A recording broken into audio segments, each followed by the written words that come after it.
Welcome back. We're here to preview Saturday lunchtime's Premier League game between Hull and Newcastle. Matt, we'll start with Hull. It's 4 defeats in 5 games now. They're in the bottom 3.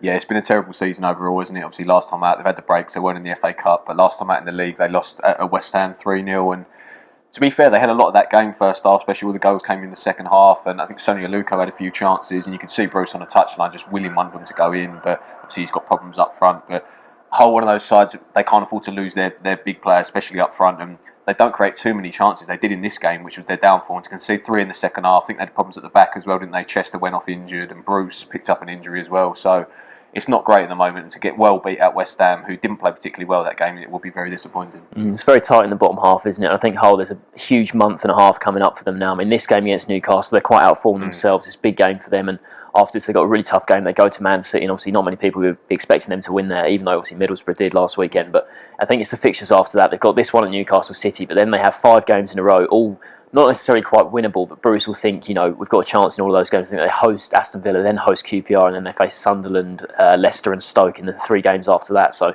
a real big month coming up for them now. Yeah, like you say, after the City game, got a good run, and Bruce will want to get his strikers back, won't he, for that? I think Jelavic and Hernandez, obviously Hernandez came in the summer, Jelavic has probably been their main man up front. I think they might be back for this game, but it's doubtful, sort of 50-50. So if they're not, you look at, like I said earlier, you look at Sonny Aluko up front, and he's a decent player, but is he going to score sort of 10 goals till the end of the season? I don't think he is. So there's a lot of problems, but if he can get some players back, like say, for that run, then it certainly will sort of aid their push up. And moving on to Newcastle now, they've obviously chosen to appoint John Carver until the end of the season. I think it's a bit of an odd one for me. Obviously, it's quite a while now since Pardew left for Crystal Palace, and it's weird that Pardew did leave. Obviously, he's an ex-Palace player, and I think he's much more loved by the fans down there. Ever since he was given that 8-year contract, you never thought it was going to last 8 years, did you? That was a very odd decision to give him such a long contract. But John Carver now has been given the job to do at the end of the season.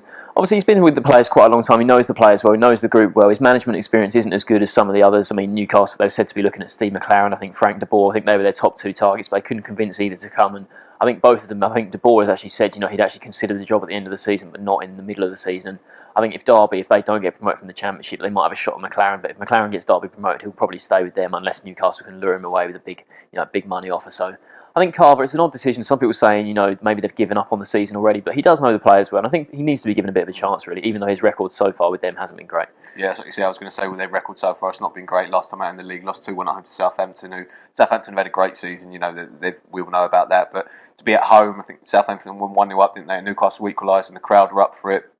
Then Southampton scored again in the second half, and there was a bit of a push late on, but you never really got the feeling that they were going to score and equalise. And I think it's games like that at home where there is a packed house and there's a lot of pressure from the crowd, and when it doesn't come off, obviously that takes the whole thing down, sort of at the St James's Park. So away from home will be important, but at home it's not been great or overall, so it's disappointing for them. Yeah, 2 out of form sides, isn't it? It's a big game in the bottom half. What's your prediction? I can see a draw, to be honest. I think it's both teams. I mean, Newcastle haven't got too many injuries. Hull have got injuries up front, so I can see it being a draw. 2 out of form sides. I'm going to go 1-1.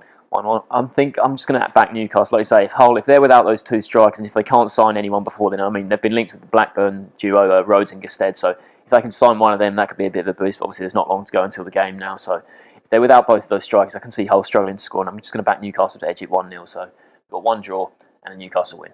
Thanks for watching.